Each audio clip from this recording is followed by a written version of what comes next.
Donc par le biais de l'odeur, en faisant sentir au bébé une odeur, je vais pouvoir avoir un mouvement de succion. Les dents, la forme du palais, tout ce qui est à l'intérieur de la bouche. On va aussi regarder le visage, comment il est équilibré, comment est la mandibule. Et puis on va regarder la posture globale aussi, parce que forcément, on va faire du lien entre le positionnement de langue et la posture globale. Mais pourtant, c'est tellement important. Ce que la main ne peut pas toucher, la bouche ne pourra pas le manger. Donc, on va essayer de les laisser explorer avec les mains le plus possible. Bonjour, soyez les bienvenus sur Toucher du doigt la santé, le podcast autour des soins, du bien-être et de la santé. Je m'appelle Antoine Lacouturière, ancien sportif de haut niveau. J'exerce aujourd'hui l'ostéopathie et la sophrologie depuis 10 ans maintenant. À travers la rencontre d'invités passionnés par leur métier, je vous propose d'explorer ensemble le fonctionnement du corps humain et des nombreuses manières d'en prendre soin.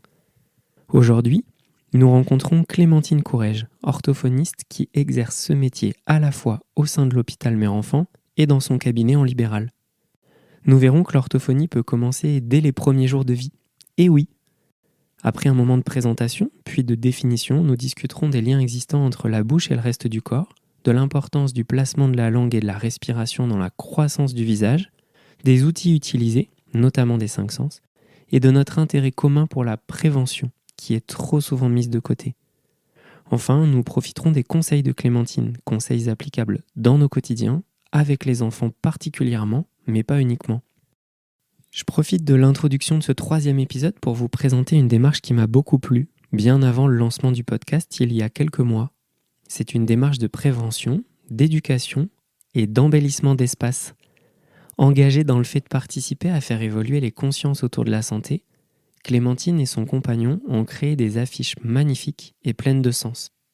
Je vous invite à aller faire un tour sur leur site internet Mon Visuel Ortho et à les retrouver sur les réseaux. Vous bénéficierez d'une réduction exclusive de 20% sur l'ensemble du site jusqu'au 1er juin 2024 en tant qu'auditeur/auditrice avec le code podcast en majuscule. Quant à nous, je vous donne rendez-vous sur Instagram, Toucher du doigt la santé, pour partager les coulisses de l'épisode et poursuivre les échanges. Belle écoute! Bonjour Clémentine. Bonjour Antoine. Merci de m'accueillir aujourd'hui dans ton cabinet. Avec plaisir. Pour celles et ceux qui ne te connaissent pas encore, est-ce que tu veux bien faire une présentation de toi en quelques mots ? Donc je m'appelle Clémentine Courrèges, je suis orthophoniste avec un exercice mixte, c'est-à-dire une partie en libéral et une partie en salariat, le tout sur la Haute-Vienne. D'accord, tu peux nous en dire un petit peu plus, mixte pour ceux qui ne connaissent pas vraiment. Donc mixte, c'est du coup plusieurs types d'exercices. Donc là, il y a une partie qui est sur l'hôpital de la mère et de l'enfant à Limoges, sur les services de pédiatrie. Donc principalement la néonatologie, la réanimation néonatale, la pédiatrie générale et également quelques interventions dans le service de maternité. Ça, c'est pour la partie hospitalière. Et puis, il y a aussi une partie libérale, du coup en cabinet sur l'autre moitié de la semaine, où là, j'accueille tout type de patients de un jour de vie jusqu'à 98, 99, voire 100 ans. Ok, donc deux types de patientèle différents, petit bout, tout petit bout, des mamans quelquefois à la maternité et on va dire des plages de consultation ouvertes à monsieur, madame, tout le monde. Oui, c'est à peu près ça. Oui. Aujourd'hui, le thème principal du podcast avec toi, c'est l'orthophonie. L'orthophoniste, qu'est-ce qu'il fait, quoi, comment, combien. En préparant l'interview, en interrogeant les proches autour de moi, des copains, différents professionnels de santé, je me suis rendu compte qu'il y avait quand même un certain flou sur ce que vous faisiez et que l'image commune qu'on a, elle est assez éloignée de la réalité. Est-ce qu'on peut commencer par définir quel est ton métier ? Qu'est-ce que ça veut dire orthophonie ?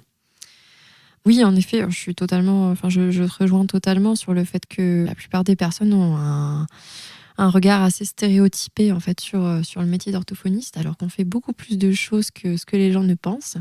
L'orthophonie, c'est un professionnel de la rééducation qui va donc s'occuper de tout ce qui va être rééducation cognitive, langagière, de la parole, mais aussi en fait principalement des fonctions de la face.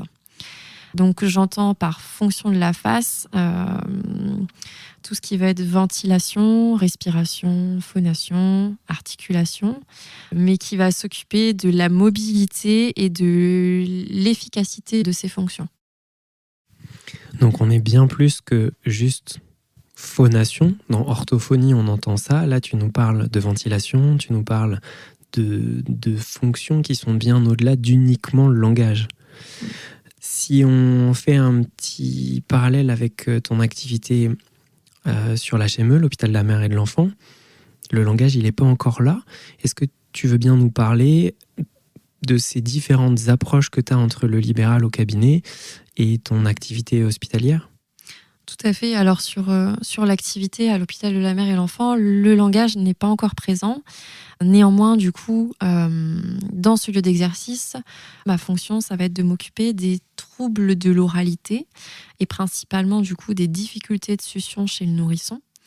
Et en fait, c'est là que le lien avec le langage se fait parce qu'on sait que l'oralité alimentaire et l'oralité verbale, elles s'enrichissent ensemble et ça forme un réel continuum. C'est-à-dire que pour avoir un langage qui se diversifie et qui se complexifie, il faut avoir une alimentation qui, elle aussi, se met en place et qui se complexifie suivant les textures que l'on propose. Donc tu fais un lien, là, qui est presque préventif. On est très en amont de la mise en place du langage avec des mots, de la prononciation, de l'articulation. Aujourd'hui, c'est établi dans ta pratique, dans vos pratiques, de dire, voilà, la mise en place des textures différentes, ça va impacter les capacités du langage. Oui, exactement, tout à fait. C'est évident pour toi. Ouais. Ok, pour moi, tu vois, en tant qu'ostéo qui me suis formé, ça le devient, mais ça l'était pas. Et pour un grand nombre, c'est pas si clair que ça. Ok, je t'ai interrompu, pardon. Donc, les petits bouts, ils mettent en place ça à l'hôpital avec toi. Il y a ces premiers troubles que tu diagnostiques. Comment est-ce que tu interviens ? Alors, l'idée de l'intervention à l'hôpital, c'est d'avoir un accompagnement global, non seulement en prenant en compte l'enfant, mais en prenant surtout en compte en fait, les parents lorsqu'ils sont plusieurs, ou au moins le parent qui est présent.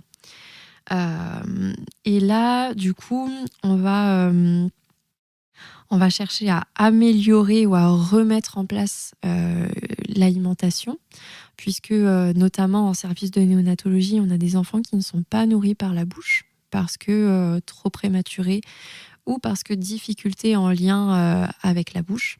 Et l'objectif, du coup, ça va être d'apporter du plaisir autour de la bouche pour faire que l'alimentation soit à nouveau possible. Et surtout dans le cadre de ce service de néonatologie, pour que les enfants puissent sortir du service, il faut qu'ils aient atteint un tel poids. Donc ça revêt une dimension particulière chez les parents pour qui il y a une sorte d'obsession en fait du poids. D'avoir le poids seuil pour pouvoir avancer, sortir de... Tout à fait. Tu le captes, toi, en objectif. C'est même plus qu'un objectif, ça devient c'est presque une obsession. Ça devient une obsession, oui, tout à fait. Okay. Et du coup, par rapport à cette obsession-là, alors nous, en tant qu'orthophonistes, on travaille vraiment sur la fonction de la bouche et faire que le bébé puisse réussir à téter. Mais il va y avoir un accompagnement aussi psychologique qui peut être proposé parce que justement, le soin prend trop de place par rapport à la parentalité. Donc il y a divers professionnels qui vont graviter autour et qui vont permettre d'avoir une approche globale autour du patient, que ce soit du coup la psychologue, comme je le disais, ou la prise en soins kinésithérapeutique. Et il y a encore d'autres choses qui peuvent être proposées suivant les demandes des patients dans le service, enfin des parents des patients. Des parents des patients. Je reviens sur un des fils rouges du podcast, le travail pluridisciplinaire. Depuis le départ, sur les épisodes, j'ai à cœur de mettre le travail d'équipe au centre. Là, c'est un petit peu ce qu'on commence à aborder. On entend la notion psy, prise en charge pour les parents, dans des moments où les seuils, le poids devient une obsession, dans l'accompagnement aussi, parce qu'en néonat, j'imagine que c'est aussi des moments qui sont avec une certaine difficulté de gestion des émotions et d'imprévus, ou de prévus mais de délicats. Est-ce que tu peux nous aider à bien définir les limites, entre guillemets, de la prise en soin ? On a entendu les liens que tu arrivais à faire avec ta conscience de professionnel sur l'importance du mélange des textures, pour la suite plus tard. On parlera un petit peu de la partie cabinet après, parce que c'est différent, mais tant qu'on est dans la partie hospitalière, cette prise en charge d'équipe, pédiatre, kiné, orthophoniste, l'objectif, c'est prendre du poids. Peut-être que tu peux nous raconter une anecdote, d'ailleurs, il me semble, sur le pourquoi est-ce que tu arrives ici. Est-ce que tu veux bien nous partager ça ? Pourquoi j'arrive ici, c'est-à-dire ? Comment est-ce que tu as fait pour arriver dans le service ?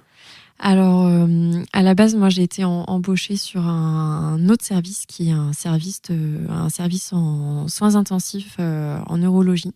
Donc, le premier service dans lequel les patients arrivent quand ils ont fait un AVC. Et au cours de cette année d'exercice, en fait, j'ai été amenée à descendre plusieurs fois sur l'hôpital de la mère et de l'enfant pour intervenir dans le cadre notamment d'une petite patiente qui avait perdu beaucoup de poids et qui était hospitalisée. Il y avait notamment une menace de pose de sonde nasogastrique puisque la petite ne prenait pas de poids. Et en fait, l'intervention orthophonique qui a été menée a permis à la petite de reprendre du poids. Et c'est notamment après cette intervention-là que un poste a été ouvert et un poste d'orthophoniste a été ouvert au sein de l'hôpital et pour lequel j'ai postulé et j'ai été prise. Et du coup, j'ai pu changer de service et maintenant, je suis toute seule comme orthophoniste dans l'hôpital mère-enfant, ce qui est bien trop peu pour pouvoir subvenir aux besoins de tous les patients. Donc, on espère qu'il y ait des postes qui s'ouvrent dans le futur. Et il y a d'autres collègues à toi qu'on salue au passage qui sont très intéressés par le sujet et très performantes aussi. Puis ça permet de faire évoluer les choses dans la prise en soin pluridisciplinaire, chacun avec ses compétences.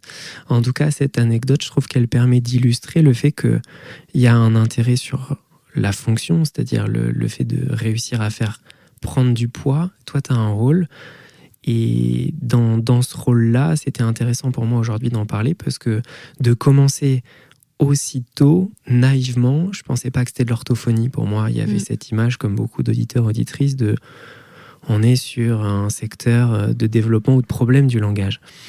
Donc ça, c'est la partie hospitalière. Est-ce que tu veux rajouter des choses qui te tiennent à cœur par rapport à cette pratique-là dans le milieu de l'hôpital, ce rôle au sein d'une équipe, on l'a bien compris. Il y a vraiment, ce qui différencie notamment le travail hospitalier avec le travail en exercice libéral, c'est que à l'hôpital, on a vraiment un exercice coordonné avec les différents professionnels. On cherche à faire du lien et c'est ce qui, je pense, permet de faire avancer si vite certains patients. Parce que justement, on a tous le même objectif avec différents moyens d'y arriver. Et par le projet, par la co-construction du projet, ça nous permet d'aboutir à des objectifs qui vont être atteignables dans des délais relativement abordables. Ou tout du moins, ça va nous permettre de prendre la situation dans la globalité, sans oublier une partie en fait. Et ça, c'est quelque chose qui est extrêmement riche et c'est notamment pour cela que moi, je ne me verrais pas avoir un exercice 100% libéral. Ça te va bien à toi, ça, ouais. ce travail tout à fait. Hybride un petit peu. D'accord. Indispensable. Pour faire la transition avec ton activité libérale, est-ce que tu peux nous faire une semaine type ?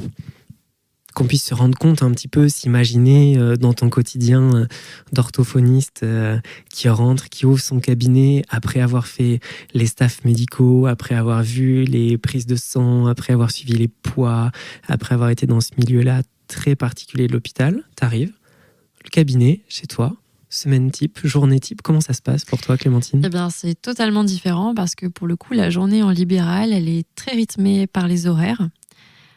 Puisqu'on est sur des séances qui durent entre 30 et 45 minutes. Donc c'est quelque chose de très structuré et en fait d'une demi-heure à la suivante, on peut passer d'un enfant qui va courir absolument partout, qu'on va avoir difficile à cadrer au bureau, à une petite dame de 80 ans avec une pathologie neurodégénérative, pour ensuite enchaîner chez un petit garçon de 5 ans avec un trouble du langage oral sévère qui va avoir du mal à organiser les mots au sein de sa phrase, pour passer après, par exemple, à un adolescent de 12-13 ans qui vient typiquement pour une rééducation orofaciale myofonctionnelle dans le cadre d'un appareillage dentaire où la demande va être mais la langue se positionne pas correctement.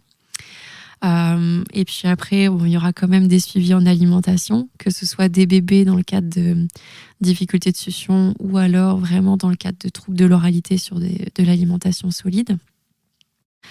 On va avoir aussi quelques prises en soins vraiment neurologiques avec des suivis post-AVC ou post-traumatisme crânien. Et puis voilà, en fait, les journées sont extrêmement diversifiées, très riches. Alors, l'orthophonie, enfin, le champ de compétences est extrêmement varié.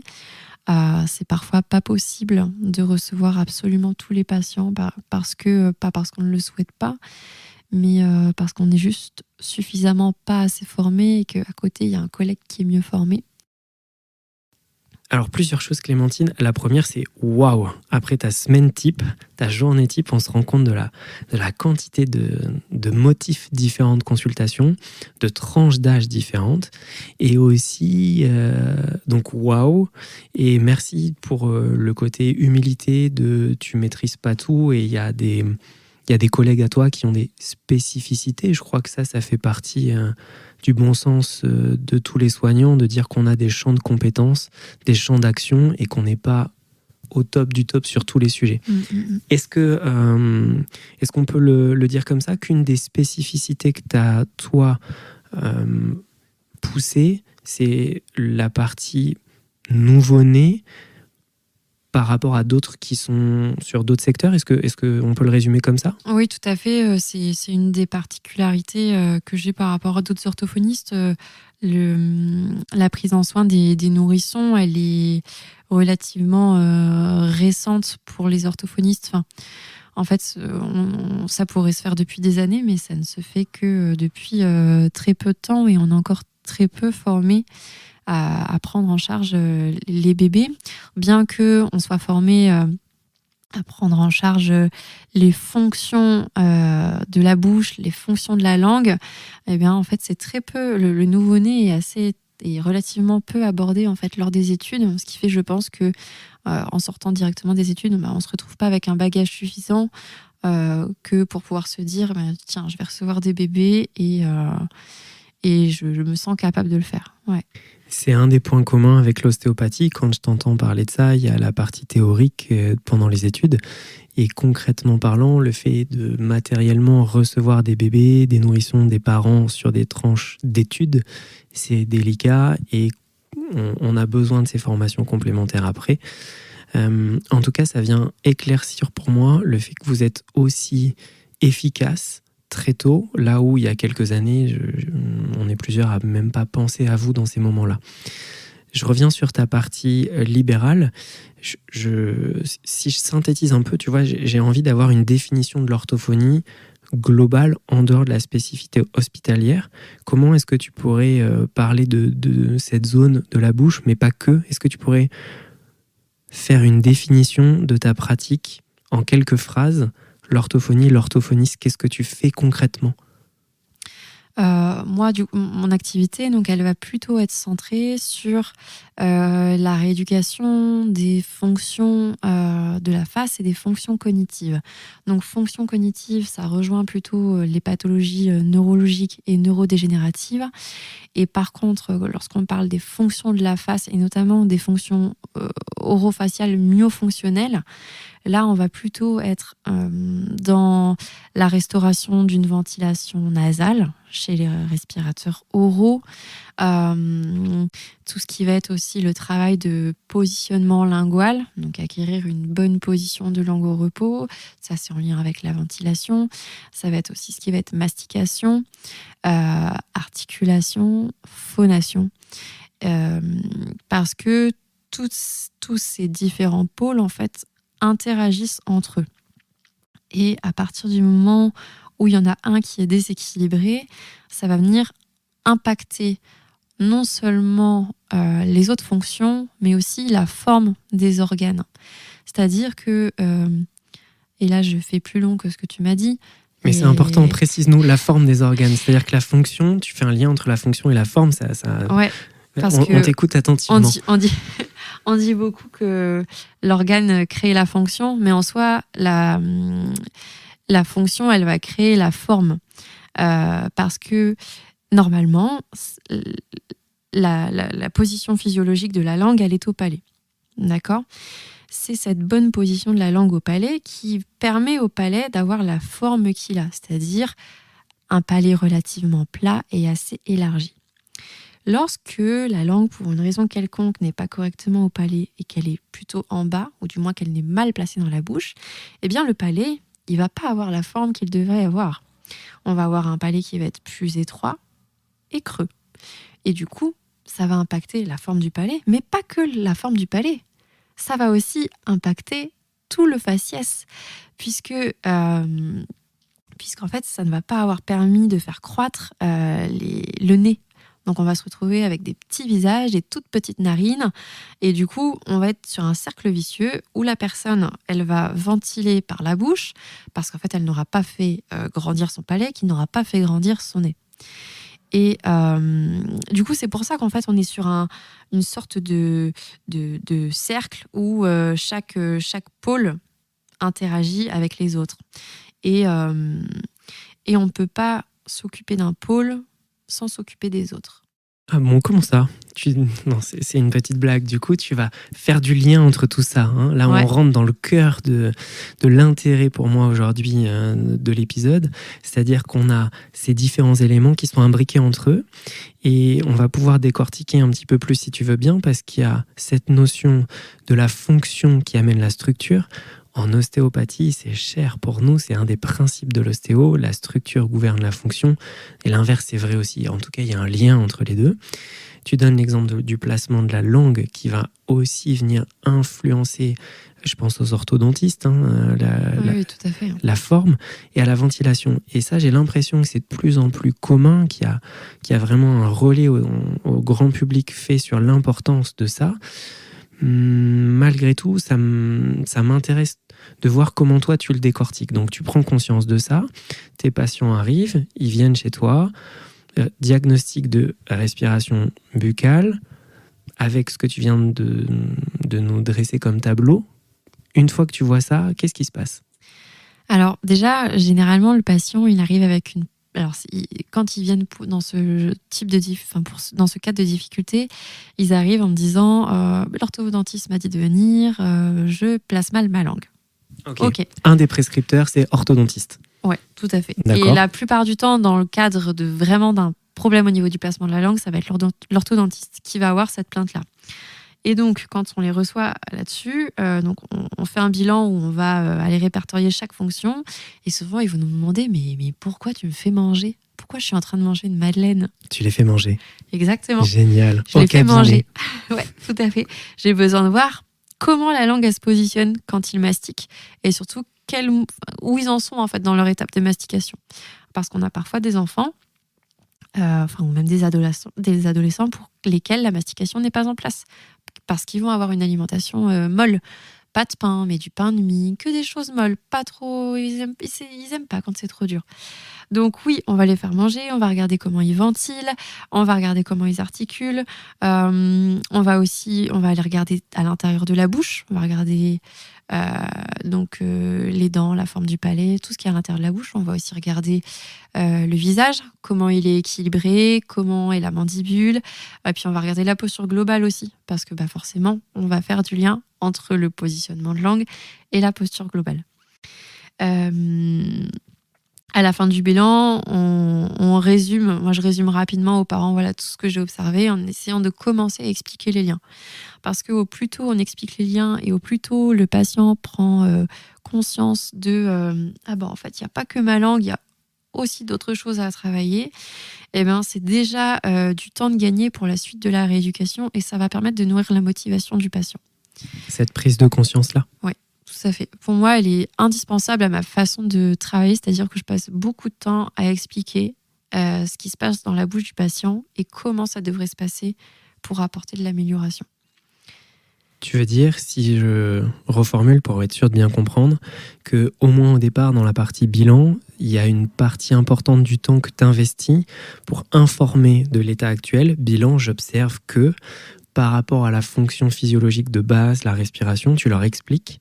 Et ça, c'est presque le début du traitement finalement, Ouais. qui comprennent ça. Exactement, c'est le début du traitement parce qu'après, j'enchaîne très rapidement sur une grosse phase où on va travailler la proprioception, où je vais demander au patient de prendre conscience, d'avoir conscience de comment sont ses structures, comment est sa bouche, comment est sa langue. Est-ce que quand il est debout, sa langue est au même endroit que si je le couche ou si je le mets sur un ou l'autre côté? Est-ce qu'on peut respirer par le nez? Est-ce qu'on peut respirer par la bouche? Et comment tu te sens et comment tu es le plus confortable? Tu les interroges à ce moment-là. Ouais. Ok, tu les impliques. Questions. Ok. Tout à fait. L'objectif, c'est qu'ils arrivent à sentir ce qui se passe dans leur corps pour pouvoir après agir dessus. Mais en fait, ils vont déjà commencer à le faire parce que comme il y aura eu ce travail au préalable d'information, ils vont déjà commencer à modifier certains schémas moteurs. Je trouve ça riche d'entendre ça. C'est important et ça fait du bien entendre le fait de dire qu'une partie du traitement, c'est dans l'implication du patient et pas juste dire « faites-moi ces recettes de cuisine et vous allez aller mieux », mais c'est dans la proposition de l'impliquer dans le traitement en disant « qu'est-ce que votre corps y sent ? Vers où est-ce qu'on peut aller ?» Ça fait écho avec d'autres disciplines, bien sûr, mais... L'implication et la motivation, elles sont indispensables. J'étais d'ailleurs en formation il y a 1 mois avec Jérémy Perrichon sur le partenariat parental. Et lui, il insistait pour nous dire que les rééducations, elles ne devraient pas s'étalonner sur pas s'étalonner, mais elles ne devraient pas intervenir sur plus de 6 mois. Ok. Parce que y a des études scientifiques qui montrent que la motivation, elle dure à peu près 6 mois. Qu'au-delà de 6 mois, on a une baisse de motivation et que du coup, si on a cette baisse de motivation, on a une baisse des résultats derrière. On est moins efficace. Exactement. Donc, c'est vrai que dans la tête des gens aussi, les orthophonistes font des suivis qui sont hyper longs. Déjà, le suivi commence, si on commence avec le temps d'attente moyen des orthophonistes, ça commence longtemps avant, non ? Oui, tout à fait. Ok, petite blague mise à part, quand tu rentres de formation, sur ce créneau des 6 mois, ça permet de dire focus sur, on laisse pas traîner longtemps, on est attentionné, on implique les patients et il y a cette notion de fenêtre, de cible. Ouais, tout à fait. Et du coup, cette fenêtre cible, elle nous pousse en tant que professionnel à devoir proposer des objectifs thérapeutiques qui soient le plus écologiques et le plus proche et le plus proche possible des demandes du patient. Donc, on va vraiment passer beaucoup de temps à définir ensemble les objectifs. Est-ce que tu veux bien nous donner des exemples pour le quotidien, des objectifs que tu te fixes avec des patients, par exemple, tu vois, je pense à plein de cas différents, des petits bouts qui ont des difficultés d'apprentissage, que ça soit de la lecture, que ça soit de la prononciation, des personnes qui viennent post-chirurgie. Est-ce que tu peux nous donner quelques exemples pour illustrer ces propos ? Par exemple, je prends un cas qui est quelque chose de très classique qu'on voit très fréquemment dans le cabinet. Ça va être un enfant qui va arriver à 4 ans, 4 ans et demi, voire 5 ans. Et le parent va nous dire « mais je ne le comprends pas en fait. Je viens parce que mon enfant est inintelligible, j'ai du mal à le comprendre ». Donc, ce qu'on va faire, c'est qu'on va faire notre bilan. en parallèle, je vais demander aux parents de répondre à des questionnaires d'impact fonctionnel des difficultés. Et on va comparer entre ce que le parent, la perception du parent du coup, et moi, ma perception vraiment normée et scorée. Et par exemple, si l'objectif principal, ça va être d'améliorer l'intelligibilité, donc ça sera un objectif global, et bien en sous-objectif, ça va être par exemple pouvoir produire des phrases sujet, verbe, objet correctement. Pouvoir produire le son à chaque fois qu'il apparaît en début de mot. Pouvoir articuler correctement, prononcer correctement des mots de 2 syllabes contenant des syllabes simples. Ok, donc là, c'est des objectifs qui sont, on dit smart, c'est mesurable, Exactement. c'est objectivable, tu te laisses une durée de temps et ça permet aux parents d'avoir un objectif concret. Tout à fait. C'est-à-dire que ça va pas être un peu mieux, il va être capable de ça. C'est ça. Il y a un lien avec l'éducation nationale, vous faites des relais avec les instituteurs, parce que là, dans l'exemple que tu donnes, j'imagine que c'est le parent qui vient en lien avec l'école ou pas du tout? Pas toujours. Parfois oui, mais parfois non. Alors, on essaie de faire du lien avec l'éducation nationale, mais on reste des professionnels de la santé. Donc, ce lien que l'on fait, il est soumis à l'autorisation parentale afin de pouvoir lever le secret Bien médical. sûr, avec le secret. Ok. Moi, maintenant, ma nouvelle façon d'exercer, c'est que les objectifs qu'on a mis en place avec le patient, c'est le patient qui les garde. C'est-à-dire qu'il a son petit classeur avec ses feuilles d'objectifs et il peut choisir de les partager directement avec l'enseignant, ce qui fait que la maîtresse ou le maître a accès. C'est ce qu'on fait en orthophonie. Ok, il y a une matière, il y a un cahier, c'est pratique, il peut le consulter, il sait où vous en êtes. Voilà. Ok, Tout à super. fait. Ça permet de ne pas rentrer dans les difficultés de communication des professionnels de santé, notamment, qui sont assez chargés en emploi du temps, et aussi des enseignants. Ouais, d'accord. Tout à fait. Et ça permet de faire du lien, et ça permet, pourquoi pas, à l'enseignant, s'il le souhaite, et bien sûr en co-discussion avec les parents et tout le monde qui peut y avoir, mais d'éventuellement mettre en place des adaptations en fait pédagogiques. Il y a aussi cette possibilité-là pour eux, s'ils le souhaitent. Clémentine, on a compris le lien potentiel avec l'éducation nationale et puis cet outil que tu proposes maintenant dans ta pratique. Est-ce que tu veux bien nous parler des partenaires directs que tu as? On a évoqué les orthodontistes, là on a succinctement parlé des instituteurs, des parents en tout premier, mais les autres intervenants professionnels pour mieux comprendre comment tu travailles, avec quelle équipe? Alors sur la partie libérale, il va y avoir principalement les médecins généralistes et les pédiatres, aussi les ORL, les sages-femmes, pour ma part du coup, comme je travaille avec les bébés. Ça va être pour... Ça, c'est lié à ta spécificité, sage-femme. Oui. On est d'accord de Tout dire à que c'est fait. plutôt nouveau. Là, Oui. le fait que l'hôpital fasse appel à toi, c'est aussi un côté novateur. Il y a quelques années ou quelques dizaines d'années, ça n'existait pas. Donc, on les salue pour ça. Même s'il faut plus de monde, ça permet quand même de dire que c'est un pas en avant. Le monde hospitalier tourné vers la toute petite enfance, sage-femme, c'est assez frais. Ouais, tout à fait. Et pour la partie libérale, il va aussi y avoir les ostéopathes et les kinés, principalement. Hein. Et puis après, vraiment sur la partie hospitalière, là, je vais intervenir sur demande des infirmières, des auxiliaires de puériculture, des pédiatres, des diététiciennes, des kinés et également du coup des sages-femmes à l'hôpital. Donc ça va vraiment être les principaux acteurs avec qui je vais interagir autour des patients. D'accord. Donc pour les personnes qui ne connaissent pas, prescripteurs principaux, c'est CAS, médecin traitant, il faut une ordonnance pour faire de l'orthophonie? Oui, il faut une ordonnance. Alors pas forcément du médecin traitant, mais d'un médecin, quel qu'il soit. Un spécialiste, par exemple un ORL, peut aller vers ça. Oui, Ok. tout à fait. Pédiatre, même chose? Oui. Sur le côté frais dont on vient de parler, des prises en soin des tout petits bouts? D'accord, donc je te remercie pour l'illustration des différents partenaires. franchement, pour être honnête, j'imaginais pas vraiment l'étendue du champ de compétences. C'est aussi ce qui a motivé mon envie de partager une interview avec toi aujourd'hui. Donc, merci pour l'éclaircissement. Tant qu'on est dans les partenaires, ça me donne aussi envie de parler des limites. Concrètement, dans ma casquette d'ostéopathe, dans mes outils principaux, moi j'utilise mes mains. Je fais, je vais pas dire massage, je salue mes copains kinés, mais du modelage, du soin, on va étirer, on va toucher, masser, manipuler, détendre. On va faire des traitements manuels, voilà, pour faire simple. En sophrologie, j'ai une casquette où on va plutôt utiliser de la relaxation, des respirations, des visualisations. Mais concrètement, une orthophoniste, qu'est-ce qu'elle utilise ? Alors, avec les bébés,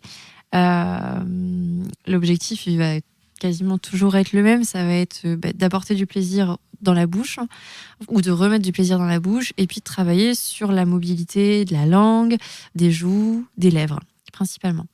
Donc, pour pouvoir intervenir là-dessus, on va se servir de tous les sens du bébé. On va se servir énormément de l'olfaction, donc avec des petites odeurs en coffret ou alors avec vraiment des aliments en se basant. Alors moi, je me base surtout sur les aliments qui ont été mangés durant le dernier trimestre de grossesse de la maman, parce que c'est des odeurs qui sont connues du bébé. Ou si elle a rien mangé en particulier, principalement chocolat, banane, vanille. On sait, il y a des études qui ont été parues à ce sujet en faisant le lien donc entre olfaction, respiration de ces odeurs et déclenchement d'un réflexe de succion. D'accord ? Donc par le biais de l'odeur, en faisant sentir au bébé une odeur, je vais pouvoir avoir un mouvement de succion. Sans stimulation mécanique manuelle, hein ? On est d'accord. Sans juste aucune les odeurs. Juste réflexe l'odorat. de succion. Clouc. Ouais.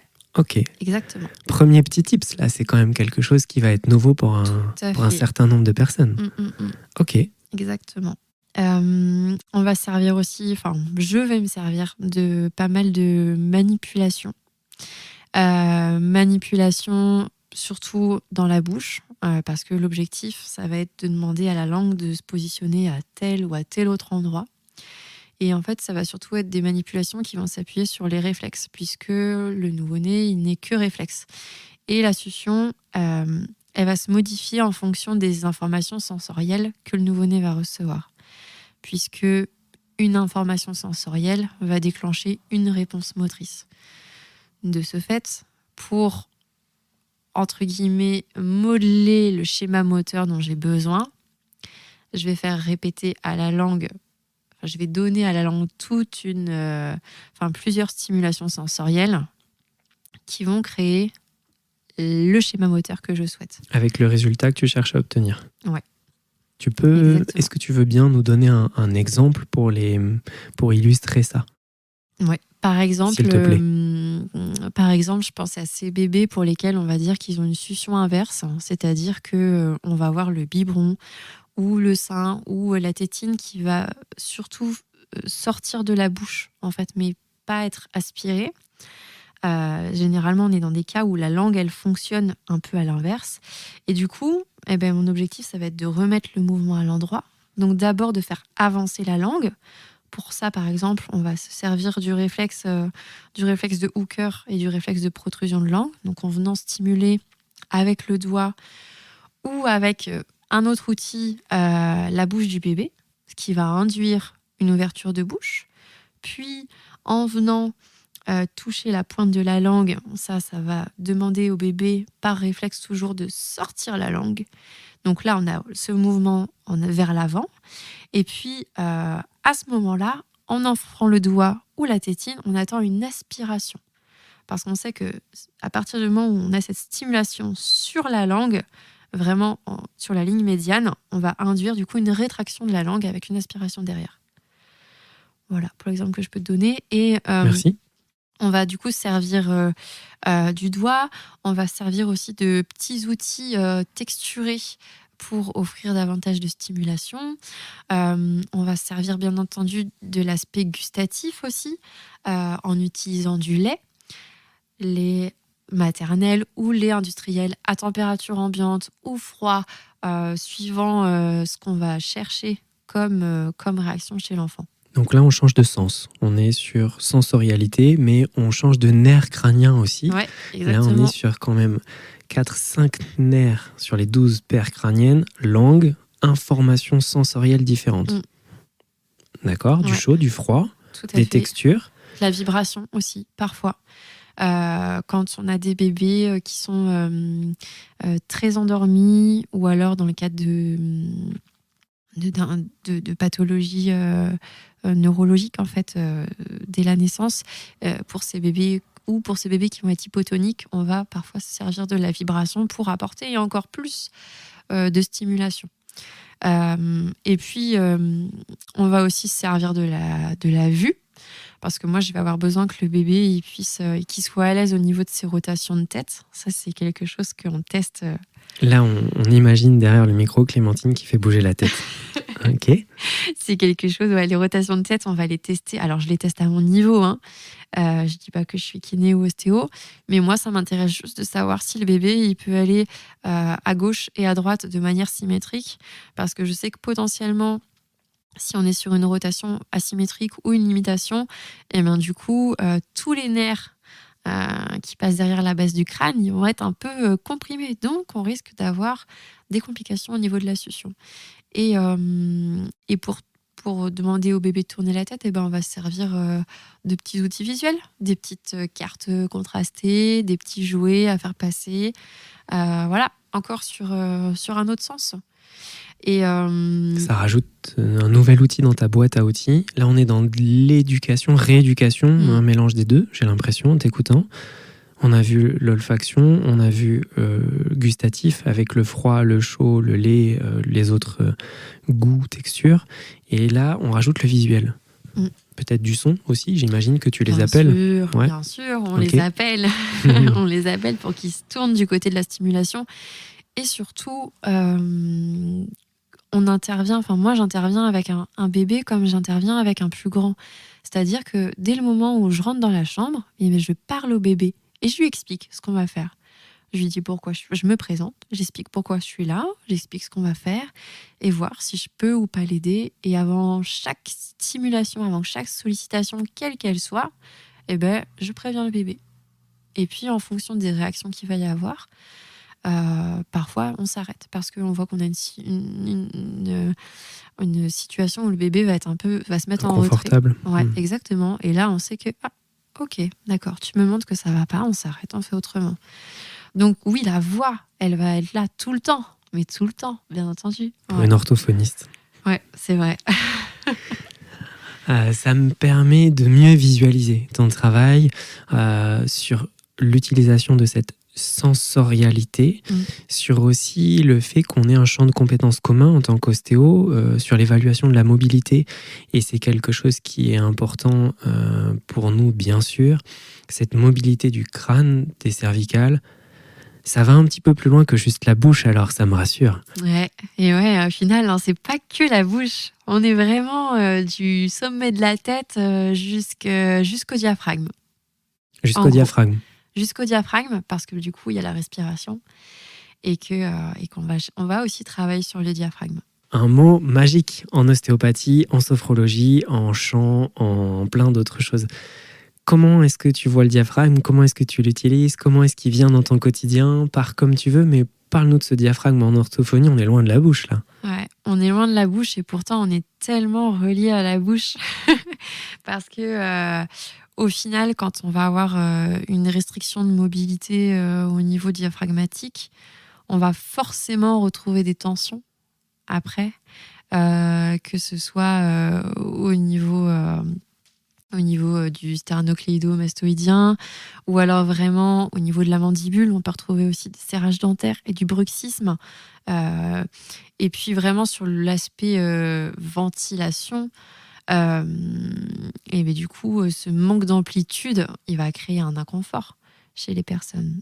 Clémentine, j'entends le diaphragme qui vient, le lien, alors avec ceux qui ne connaissent pas, sternocléidomastoïdien, c'est un muscle qui relie l'orifice supérieur du thorax, le haut du thorax, les clavicules, avec le crâne. Voilà, donc on est au niveau du cou. Ça me fait plaisir d'entendre ça, du fait de porter attention aussi à la posture globale, parce qu'on est convaincu en ostéopathie que la posture, elle va influencer le système en entier. Je reviens sur ton champ de compétences à toi. Donc tu évalues la ventilation et tu évalues aussi le langage. Ça me permet de faire un lien avec la façon dont on vous nomme ailleurs qu'en France. Est-ce que tu peux nous dire quelques mots sur le côté ailleurs dans le monde? Comment est-ce qu'on appelle les orthophonistes? D'un point de vue francophone, donc nous en France, on est les orthophonistes. En Belgique, il y a les logopèdes. Ensuite, en Suisse, les logopédistes.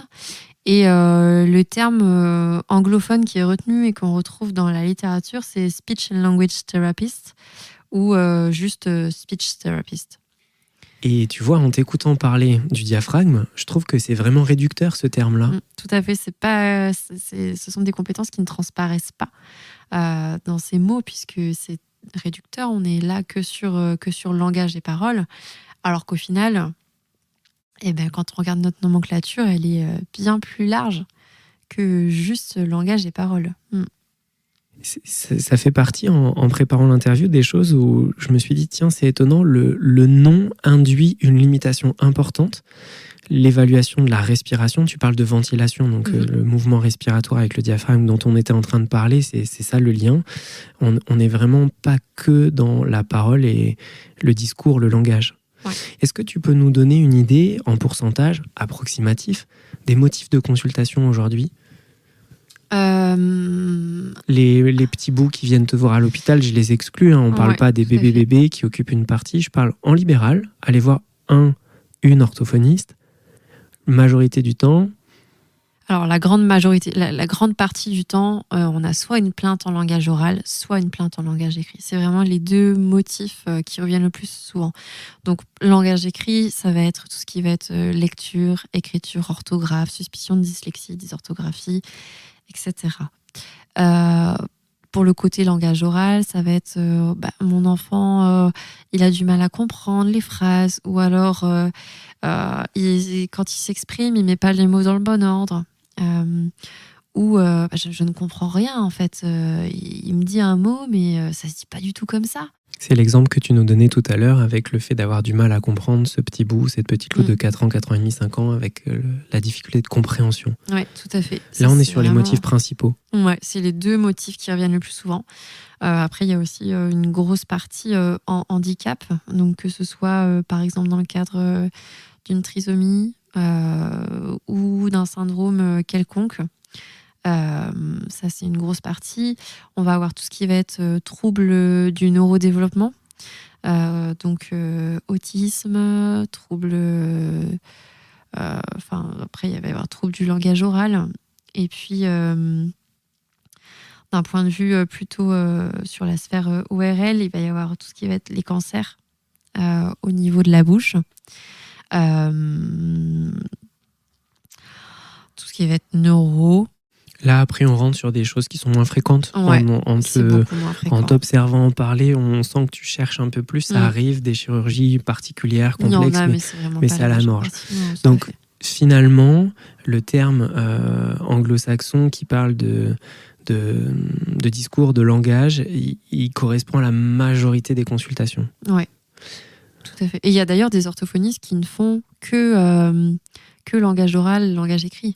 Et d'ailleurs, quand on regarde du côté des logopèdes, pour qui en fait la formation est parfois plus courte, elles peuvent décider de faire la formation en 3 ans, la majeure partie du temps, elles ne font que langage oral, langage écrit. C'est un choix volontaire à ce moment-là, tu veux dire? Oui, exactement. D'accord, parce que ça correspond à la grande majorité. Oui, et puis parce qu'à mon avis, je ne sais pas, mais elles n'ont peut-être pas pu pousser plus loin en fait durant les études. Mais c'est vrai que très souvent, c'est très structuré de cette manière-là, quoi. Ça m'intéresse de faire un lien sur un vécu quotidien pour les patients. Souvent, le podcast, ça fait partie de ma vie depuis peu de temps, mais j'en parle avec les patients. Et il y en a plusieurs, en préparant un petit peu l'interview aussi, où je posais des questions. Donc le côté pas savoir ce que c'est l'orthophonie, ça je te l'ai dit. Mais sur le côté curatif et préventif. Le parallèle que je te propose de faire, en ostéo, 9 patients sur 10 viennent nous voir. J'y vais que quand je suis coincé. Je peux plus bouger, j'ai trop mal. J'exagère un petit peu et les patients qui m'écoutent et qui viennent en préventif, je les salue. Mais est-ce que tu vois où je veux aller ? La sensation que ça me donne, et ça nous permettra aussi d'ouvrir sur d'autres types de thérapies et d'autres façons de concevoir la santé, le soin, le bien-être. Mais ça me donne ce sentiment que finalement, tant qu'il n'y a pas de problème, on laisse faire.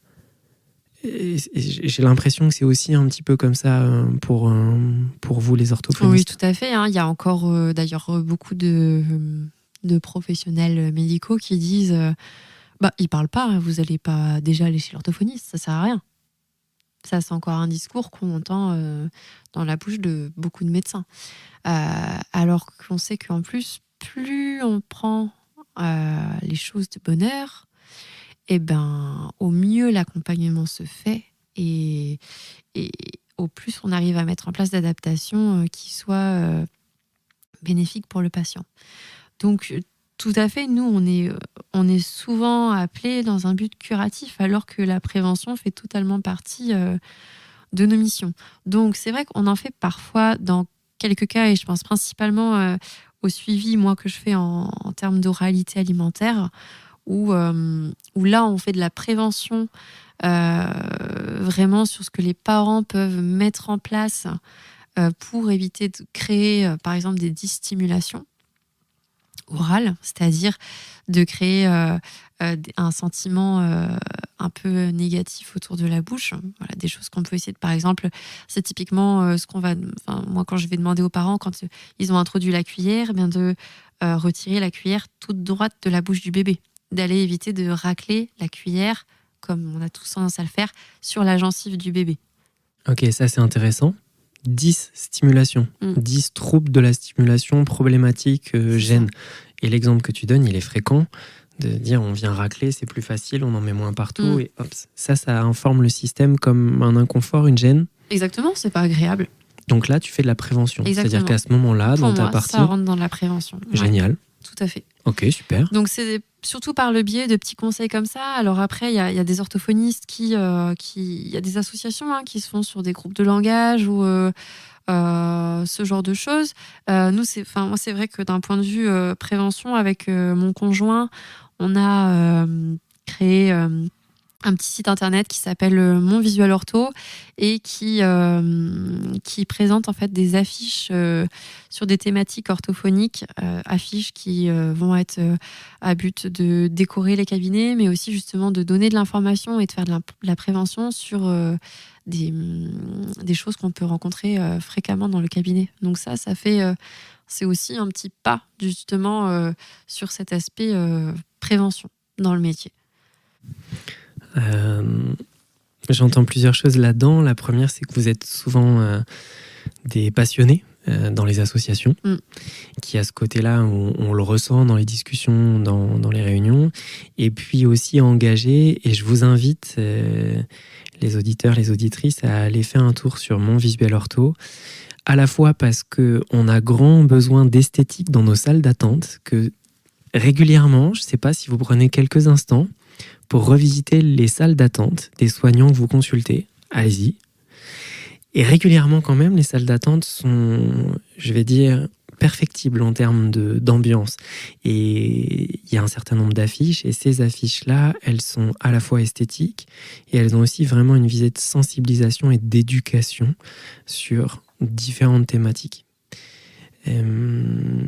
Merci pour l'initiative. Ça fait partie des choses qui font partie finalement dans la fiche métier des orthophonistes, du préventif. Et si vous n'avez pas beaucoup le temps de le faire au cabinet, ça permet de le faire en dehors.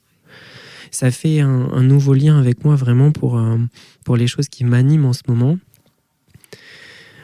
Dans les statistiques des dépenses concernant la santé, 1% du budget il est alloué à la prévention. Entre 0 et 1 ou entre 1 et 2% en fonction des sources. Mais moins de 5% des dépenses globales sont liées à de la prévention. Je trouve que c'est quand même peu.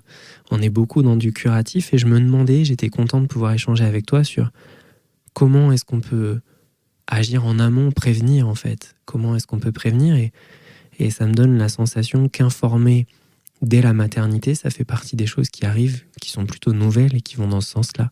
Est-ce que tu vois d'autres idées, d'autres conseils, d'autres choses qui peuvent aller dans ce sens-là ? Sur de la prévention, des conseils aux parents ? Bon, c'est peut-être le moment de faire un chapitre. On ouvre le chapitre des conseils. Très bien, allons-y. Eh bien, dans les conseils préventifs ou curatifs que je peux donner, c'est de porter attention à l'installation lors de l'alimentation. Que ce soit l'installation du bébé ou l'installation de l'enfant qui est déjà passé à une alimentation solide. C'est vrai que quand on regarde les affiches en lien avec l'allaitement, en fait, tous les bébés sont positionnés comme étant un peu là, dans cette position classique de la Madone, là, soumis à la gravité. Donc, ça va être des bébés qui vont essayer de lutter contre la gravité pour aller chercher du lait. Et puis souvent, on voit les pieds qui sont totalement dans le vide, là. Les pieds qui pendouillent. Sauf que si nous, en tant qu'adultes, on se met à regarder une terrasse de bar avec des tabourets, eh ben, on va vite se rendre compte que tous les adultes, pour manger, ils stabilisent leurs pieds. L'image est parlante. C'est vrai qu'on imagine assez facilement sur un tabouret sans pouvoir poser les pieds, c'est vite inconfortable. Tout à fait, c'est inconfortable.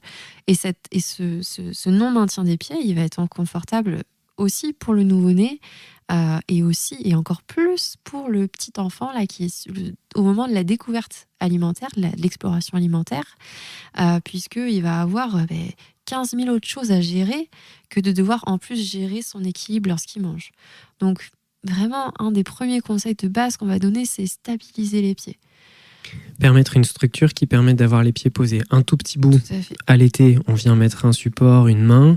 Exactement. Un petit bout un peu plus grand sur une chaise. On trouve une solution pour qu'il y ait un plateau, qu'il y ait quelque chose qui lui permette d'avoir une assise. Ouais, exactement. Et ça va lui permettre de gérer beaucoup plus facilement la mobilité de ses bras et du coup le fait d'apporter correctement la nourriture à la bouche.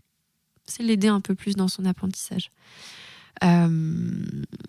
Premier conseil applicable facilement et qui va faire sens pour un certain nombre d'entre nous, j'en suis sûr. Ouais, tout à fait. Et si on revient autour des... Enfin, j'ai pas fini tout à l'heure ce que je voulais dire. Mais au niveau des nouveau-nés quand je disais que les bébés sur les affiches sont souvent soumis à la gravité, alors que durant 9 mois ils ont flotté et qu'ils n'ont jamais ressenti cette pesanteur, eh bien pour les aider un peu, mettons-les sur la maman, vraiment en position ventrale sur la maman, pour que justement ils aient quelque chose en moins à devoir gérer. Et donc, proposition d'un autre outil sur la façon d'installer au sein. Ouais, exactement. Okay. Et ça rejoint les travaux de Suzanne Colson, qui a mené une thèse là-dessus qui est extrêmement intéressante, mais sur l'importance justement de positionner les bébés sur le ventre pour pouvoir téter, parce que ça va permettre de mettre en place tous les réflexes archaïques du bébé, dont le réflexe final, c'est la succion. Mais voilà, pour que la succion puisse se déclencher, il faut que les autres réflexes aient pu s'exprimer avant. Il y a un bon exemple d'une posture qui influence à la fin le résultat qu'on cherche, la succion. C'est pas que dans la bouche, ton travail finalement il commence aussi dans l'installation. Je pense aux sages-femmes avec qui ça va faire du lien et aussi aux ostéos dont je fais partie qui reçoivent des petits bouts. Ça fait 2 conseils de posture. Ok. Est-ce qu'aujourd'hui, avec ton expertise et les spécificités que tu as développées, il y a d'autres conseils qui te viennent ? Ouais, je pense que par rapport au moment de la diversification alimentaire, souvent ce qui se passe, c'est que les parents nous disent j'ai introduit ça, mais alors il a fait une grimace, ça lui plaît pas. Eh bien en fait, c'est tout nouveau pour le bébé. Donc, souvent, ça transparaît comme quelque chose qui n'est pas plaisant, alors que c'est juste le cerveau qui se dit, tiens, on me donne un nouveau truc dans la bouche, là. J'ai jamais vu, j'ai jamais senti, j'ai jamais goûté. Il va falloir que j'apprenne à l'apprivoiser. Donc, en fait, c'est plus une forme de dégoût parce que c'est nouveau que vraiment un dégoût où ça ne plaît pas à l'enfant.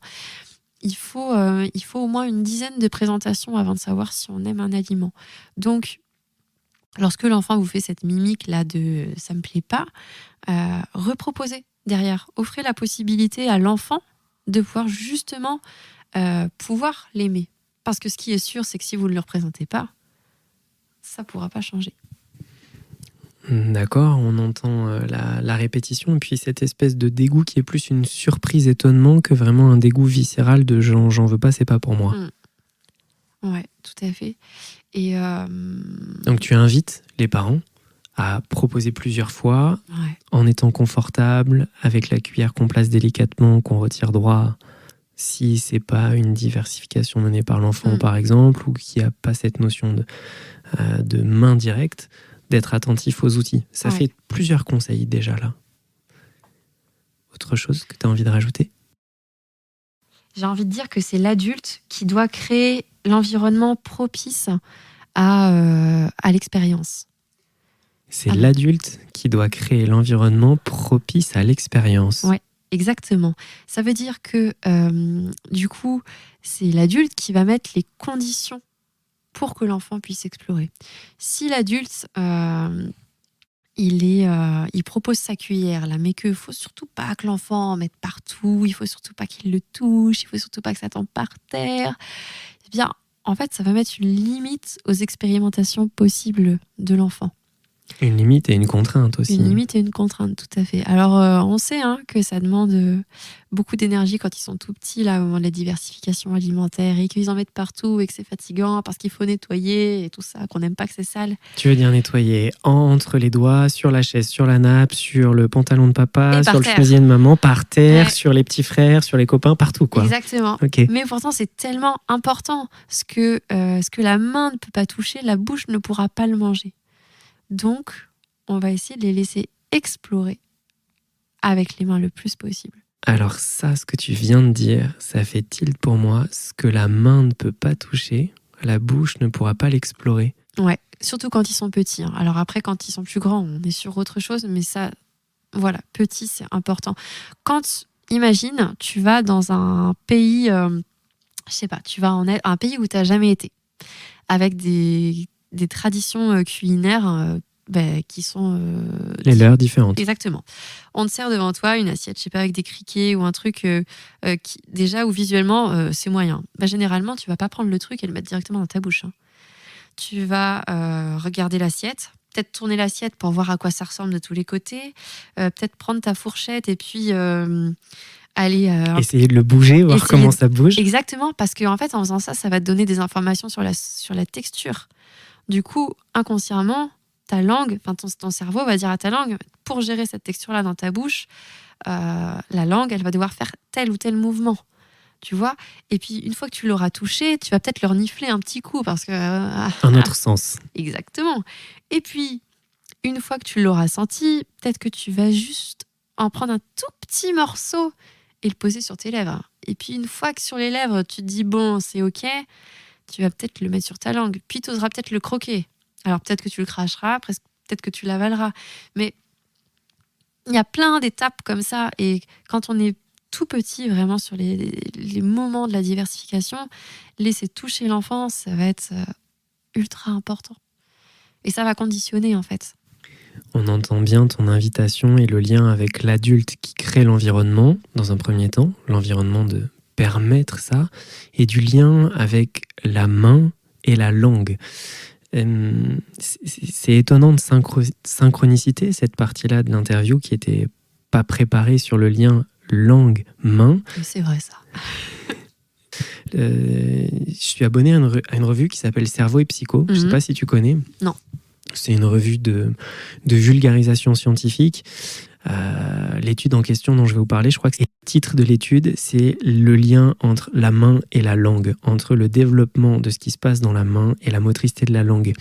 Et je précise pour les plus anatomistes et les plus scientifiques qu'on n'est pas sur l'homonculus de Penfield avec les connexions à proximité bouche-main, puisqu'on n'est pas sur les mêmes espaces au niveau de l'air et du cortex somatosensoriel. On est vraiment sur le développement du langage, les aires liées au langage et des connexions qu'on est en train de chercher dans les profondeurs du cerveau, lien, main, bouche. Je trouve ça génial.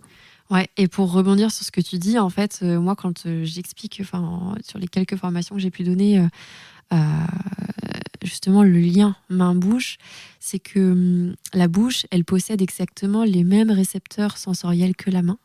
Donc récepteurs tactiles, thermiques, à la dépression, à la forme. À l'étirement, à la vibration. Ouais, tout cela. Plus des récepteurs olfactifs et des récepteurs gustatifs. Ce qui en fait une main encore plus connectée sensoriellement. Donc un lieu ultra sensible. Là, pour le coup, je reviens sur l'homonculus de Penfield, le petit bonhomme avec la représentation des différentes aires et la taille de la bouche et des lèvres. L'image qu'on peut peut-être donner aux auditeurs qui ne nous voient pas faire des gestes avec nos mains dans tous les sens, c'est un grain de sable. Imaginez un grain de sable dans le dos, un grain de sable sur le ventre, ou alors un grain de sable dans la bouche. Juste un grain dans la bouche ou un grain sur une main. Le niveau de discrimination et de précision. Ça rejoint un petit peu ce que tu veux dire, j'ai l'impression. Ouais, totalement. Et c'est pour ça qu'en rééducation, donc ça rejoint ce que je t'ai expliqué tout à l'heure, en rééducation avec les plus grands, là, quand on va travailler sur la proprioception, on en a notamment parlé tous les deux et je t'avais fait tester pour exercer la proprioception linguale. J'avais notamment, par exemple, travaillé avec des pattes alphabet. Et l'objectif, ça va être de retrouver quelle patte alphabet j'ai déposée sur la langue. Le tout avec les yeux fermés, bien entendu. Ça, je vous encourage à essayer à la maison, pour ceux qui nous écoutent avec un paquet de mini pattes alphabet à disposition, de deviner la lettre. Challenge, quand même. On peut le rajouter dans la boîte à outils et les conseiller. Ouais, exactement. Ça permet de se rapprocher du côté ludique aussi. Je voulais qu'on aborde ce point-là. C'est peut-être un des derniers points que j'aimerais aborder avec toi avant de te laisser le mot de la fin et de conclure comme tu auras envie. Mais le côté ludique, c'est quelque chose que je trouve assez commun dans vos différentes manières de pratiquer en ortho. Et ça fait du bien de rigoler. C'est plutôt... Est-ce que t'es plutôt OK avec ça ou pas? Non, le fait mais de dire tout à que fait. C'est indispensable. C'est indispensable parce que l'enfant, il n'apprend que par le jeu. Si c'est trop structuré, il n'apprendra pas. Il faut qu'il apprenne. Il faut du coup créer des situations. Parce qu'en fait, c'est ça qu'on fait. Hein. C'est qu'on crée des situations. On met en œuvre des situations suivant les objectifs qu'on aura déterminés, hein, parce qu'on ne joue pas pour jouer. Derrière chaque jeu, il y a un objectif thérapeutique qui est bien précis. Et du coup, en fait, sur cette base-là, on peut se servir d'absolument tous les jeux, puisque une boîte de jeux, ça reste du matériel qu'on peut détourner, en fait, pour plein de problématiques différentes. Donc oui, le cabinet ici, il n'est que jeu, de tout petit jusqu'à l'adulte. Ah, ça me fait plaisir. Nous aussi, on a le droit, les grands. Et ouais, bien entendu. C'est beaucoup plus amusant. Et ça rejoint les publications sur les neurosciences et le côté pédagogique que peuvent avoir certaines approches. Quand un être humain joue, il active différentes aires et on augmente les chances de mémorisation et les associations. Ouais. Donc tu encourages les gens à jouer. Bien entendu. Dans le cadre du soin et peut-être pas que dans le cadre du soin, pour l'apprentissage pas que en tout cas. Dans le cadre du soin, pour l'apprentissage. Ouais. Ça faisait partie des choses ça fait partie des choses où je m'interroge aujourd'hui sur la place du jeu dans l'éducation, où à la maternelle, je trouve qu'il y a vraiment ce côté développement sensoriel dont on parle, de l'utilisation des textures, des mains qui touchent différents objets, des dessins, du début des lettres, mais avec le côté comptine, où on imbrique différents sens, où ils peuvent changer de place et de posture, et où en grandissant dans la structure de l'enseignement, je trouve qu'on sollicite moins les autres sens pour rester positif. Et du coup, comme ça perd en termes de ludisme, il y a des enfants que ça va perturber en fait et qui vont pas réussir à rentrer dans les apprentissages parce que ça leur plaît pas, c'est pas plaisant. Et comme il n'y a pas cette sphère émotionnelle qui s'active de ce qu'on fait ça me plaît, et il y a moins d'intérêt et du coup c'est plus difficile au niveau des apprentissages. Merci pour ça. Ça me permet en tout cas de répondre à un certain nombre de questions que j'avais en venant te rencontrer aujourd'hui. Je repars enrichi de l'orthophoniste au sens ortho, droit, juste, régulier, correct, mais qui fait bien d'autres choses que juste la phonation. Des tout petits bouts de un jour jusqu'au papy-mamie qu'on accompagne dans les différentes problématiques de vie. Clémentine, avant de dire un petit mot de fin et puis une forme de synthèse, je voulais te remercier de m'avoir accueilli aujourd'hui, d'avoir partagé cet après-midi d'échange, de discussion. Te remercier pour mon visuel ortho qui égaye ma salle d'attente et de cette démarche que vous faites qui est peu commune dans le milieu de la santé. Souvent, on est juste des praticiens, mais on n'est pas vraiment des entrepreneurs, on est plutôt des techniciens. Et là, c'est vraiment une démarche de sensibilisation à de la prévention. L'échange aujourd'hui qu'on vient d'avoir tous les deux, il me permet d'avoir une meilleure vision de ton champ de compétences, à la fois la naissance d'un enfant avec l'importance de ce qui va se jouer dans les premiers jours, les premières semaines, les premiers mois de vie pour le développement du langage bien plus tard, de la variation des textures, de l'importance de l'installation au sein ou point biberon, de l'importance des stimulations autour de la bouche dans le contexte créé par les parents. Ça nous permet de mieux comprendre tes partenaires de soins, les personnes avec lesquelles tu travailles, aussi avec tes limites qui parfois frôlent l'ostéopathie sur la partie manipulation et observation, et c'est bien comme ça. Et puis tous ces petits conseils qui sont du bon sens, mais qui sont du bon sens avec un regard expert, le placement pour s'alimenter, le fait de maintenir les pieds, le fait d'installer contre la gravité un bébé au sein par exemple, le fait de créer un environnement favorable, d'éviter les stimulations autour de la bouche pour essuyer parce que c'est plus facile, de permettre aux petits bouts de faire un petit peu ce qu'ils veulent avec la nourriture et de raconter des histoires. Ça, c'est quelque chose dont on a parlé en off, que je me permets de rajouter ici, de l'importance de raconter des histoires aux enfants. Un grand merci pour tout ça. Merci à toi de t'être déplacé et puis pour ton temps. C'était une super chouette discussion. Et merci d'avoir écouté en entier cet épisode qui, j'espère, vous apportera quelque chose de positif. Une image, une histoire, des liens avec votre quotidien, des perspectives, une prise de conscience peut-être et toucher du doigt des ingrédients de la santé. Si vous souhaitez participer à l'aventure de ce podcast et contribuer à sa croissance, je vous invite à laisser 5 étoiles et un commentaire sur vos plateformes d'écoute habituelles. Merci pour les instants que vous prendrez qui m'aideront à recevoir de nouveaux invités et à produire des contenus de qualité. Prenez soin de vous et à bientôt.